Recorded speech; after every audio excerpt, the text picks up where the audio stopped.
आखिर क्यों माता लक्ष्मी एक गरीब के घर में नौकरानी बन गई और वहां पर उन्होंने पूरे 3 साल बिताए।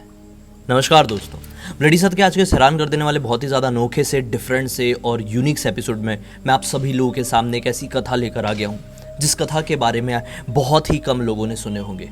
एक बहुत ही ज़्यादा इंटरेस्टिंग कहानी जो आप लोगों को ज़रूर पता होनी चाहिए।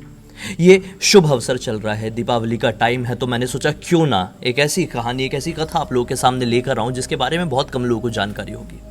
दरअसल ये घटना की शुरुआत तब हुई जब भगवान विष्णु अपनी शेषनाग की सैया में आराम कर रहे थे, विश्राम कर रहे थे।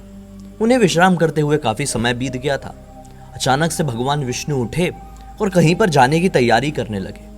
माता लक्ष्मी भगवान विष्णु को देखकर व्याकुल हो गई कि आखिर भगवान विष्णु अचानक से उठकर कहाँ जाने की तैयारी करने लगे। तब भगवान विष्णु ने माता लक्ष्मी से बताया कि मैं पृथ्वी जा रहा हूँ भ्रमण करने के लिए, काफ़ी समय हो गया है पृथ्वी में गए हुए। माता लक्ष्मी कहने लगी कि अगर आप पृथ्वी भ्रमण करने जा रहे हैं तो मैं भी चलती हूँ, इसमें क्या बुराई है।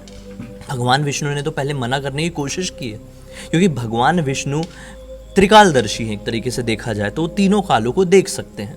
त्रिदेवों के पास ये सारी शक्तियाँ हैं, तो भगवान विष्णु भी देख सकते थे कि आगे क्या होने वाले। तो भगवान विष्णु इसी वजह से मना करने की कोशिश कर रहे थे माता लक्ष्मी को। लेकिन माता लक्ष्मी अपनी जिद में अड़ गई कि अगर आप भ्रमण करने जा रहे हैं तो आपके साथ साथ मैं भी चलूंगी।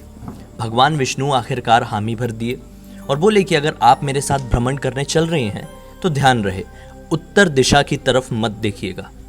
माता लक्ष्मी ने बोल दी कि ठीक है, आप जैसा चाहते हैं मैं वैसा ही करूंगी। अगर आप चाहते हैं कि मैं उत्तर दिशा में ना देखूं तो मैं नहीं देखूंगी, लेकिन मैं आपके साथ भ्रमण करने ज़रूर चलूंगी। आखिरकार माता लक्ष्मी भी तैयारी करती हैं और भगवान विष्णु और माता लक्ष्मी दोनों ही पृथ्वी लोक में पहुंच जाते हैं। पृथ्वी लोक में पहुंचते हैं ना तो सूर्य उदय होने का टाइम चल रहा था। ये सूर्य उदय हो रहा था। पिछली रात को बारिश हुई थी, तो आप लोगों को पता होगा ना कि जब पिछली रात में बारिश हुई रहती है और फिर अगले दिन जब सूर्य उदय हो रहा होता है तो कितना ज़्यादा खूबसूरत नज़ारा बनता है। तो उस दिन भी कुछ ऐसा ही था। सूर्योदय हो रहा था, पिछली रात को बारिश हुई थी, तो बहुत ही खूबसूरत नज़ारा बना हुआ था। इस खूबसूरत नज़ारे को देखकर मानो कि माता लक्ष्मी मंत्रमुग्ध हो गई। चारों दिशाओं में बड़े ही ध्यान से देखने लगी और भगवान विष्णु को दिया हुआ वचन उस समय भूल गई। भगवान विष्णु को उन्होंने वचन दी थी कि मैं उत्तर दिशा की तरफ नहीं देखूंगी। चारों दिशाओं में मंत्रमुग्ध होकर देख रही थी और उनकी नज़र उत्तर दिशा की तरफ चली गई। जब वो नज़र नीचे आई तो उनकी नज़र एक बगीचे पर पड़ी, जिस बगीचे में बहुत ही ज़्यादा खूबसूरत फूल लगे हुए थे। भगवान विष्णु अपना भ्रमण कर रहे थे। माता लक्ष्मी की नज़र गई उत्तर दिशा में लगे हुए उस बगीचे में जहाँ पर खूबसूरत फूल लगे हुए थे। माता लक्ष्मी भगवान विष्णु को बिना कुछ कहे उन फूलों की तरफ गई और उनमें से एक बहुत ही ज़्यादा खूबसूरत फूल को तोड़ी और भगवान विष्णु के सामने आकर भेंट देने लगी। भगवान विष्णु उस फूल को देखकर मानो कि बहुत ज़्यादा भावुक हो गए। उनके नेत्रों से आंसू छलक पड़े। भगवान विष्णु ने कहे कि आप कैसे कर सकते हैं, किसी माली ने कितनी उम्मीदों के साथ ये फूल लगाया होगा और आपने उससे बिना पूछे तोड़ लिया। ये तो एक चोरी के बराबर अपराध हुआ। ये आपने बहुत गलत किया। आपने मुझे वचन भी दिया था कि आप उत्तर दिशा की तरफ नहीं देखेंगे, लेकिन आपने देखा और उसके साथ साथ एक और अपराध कर दिया। तब माता लक्ष्मी ने अपनी गलती की माफ़ी मांगी, बोली मुझसे बहुत बड़ी भूल हो गई, मुझे क्षमा कर दीजिए और मेरी ये भेंट स्वीकार कर ले। तब भगवान विष्णु ने कहा कि नहीं, मैं ये नहीं कर सकता, ये एक अपराध है। अब जो आपने इतना बड़ा अपराध किया है, किसी की मेहनत को आपने इस तरीके से तोड़ दिया है, तो आपको अब जिसके बगीचे से आपने ये फूल तोड़े है ना, उसी के घर में नौकरानी बन के रहना पड़ेगा 3 वर्षों के लिए। माता लक्ष्मी भी हाथ जोड़कर अपनी भूल को स्वीकार करी और वो भी एक्सेप्ट कर ली कि ठीक है, मुझसे गलती हुई है तो मैं वही करूँगी जिस प्रकार से आपने कहे। इस प्रकार से कहकर भगवान विष्णु बैकुंठ धाम की तरफ प्रस्थान कर लिए और माता लक्ष्मी एक छोटी सी बच्ची, गरीब बच्ची का रूप धारण कर ली और पहुँच गए उस माली के घर जिसका वो बगीचा था। उस माली का घर बहुत ही ज़्यादा छोटा था, मानो कि एक छोटी सी झोपड़ी थी, टूटा फूटा घर था और एक ही कमरा था। वो माली अपनी एक पत्नी, 3 बेटियों और 2 बेटों के साथ उस घर में रहता था। जैसे ही माली ने उस छोटी सी बालिका को देखा जो लक्ष्मी जी थी, तो माली देख के बहुत ज़्यादा आश्चर्यचकित हुआ कि यहाँ पर तुम अकेले कैसे आ गई, तुम तो बहुत छोटी हो। वो परेशान होकर बोली कि मेरे पास घर नहीं है, मेरे पास खाना नहीं है, मेरे माता पिता ने मुझे छोड़ दिया है, तो क्या आप मुझे अपने पास रख सकते हैं। माली बहुत ही ज़्यादा दयालु स्वभाव का था। माली ने कहा कि अगर मेरी 3 पुत्री ना होकर 4 पुत्री होती तो भी मुझे इसी तरह से पालन पोषण करना पड़ता ना, जिस प्रकार से मैं अभी कर रहा हूँ। तो अगर तुम मेरी चौथी पुत्री बनकर रहने के लिए तैयार हो तो मुझे कोई परेशानी नहीं है, तुम रह सकती हो। जिस प्रकार से मैं रूखा सूखा खाता हूँ, मेरा परिवार खाकर जीता है, उसी प्रकार से रह सकती हो तो रह लो। बस वो बालिका तैयार हो गई। माली भी प्रसन्न हुआ कि चलो मुझे एक और पुत्री रत्न की प्राप्ति हुई। बस धीरे धीरे करके दिन बीतते चले गए। वो उस घर का हाथ बटाने लगी, उल्टा ज़्यादा थोड़ा काम करने लगी।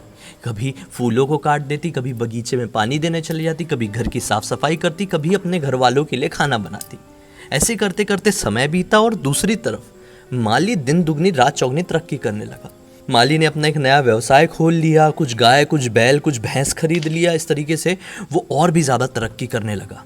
ऐसे करते करते 3 साल बीते और माली बहुत धनवान बन गया। और आखिरकार वो दिन आ गया जब माता लक्ष्मी को वापस अपने बैकुंठ धाम जाना था।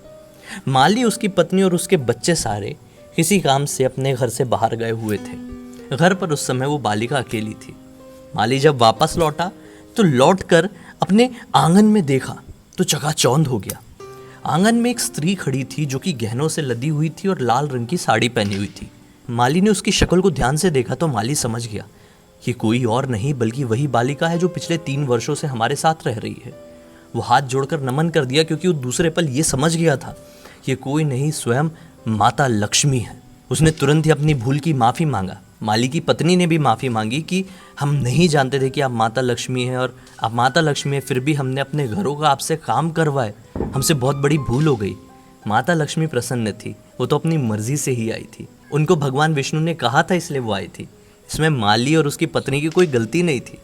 माता लक्ष्मी प्रसन्न हुई और माली और उसकी पत्नी को आशीर्वाद दिया कि तुम्हारे वजह से मेरा वचन भगवान विष्णु को जो मैंने दी थी वो पूरा हुआ। भगवान विष्णु ने ही मुझे ये चीज़ करने के लिए कहा था।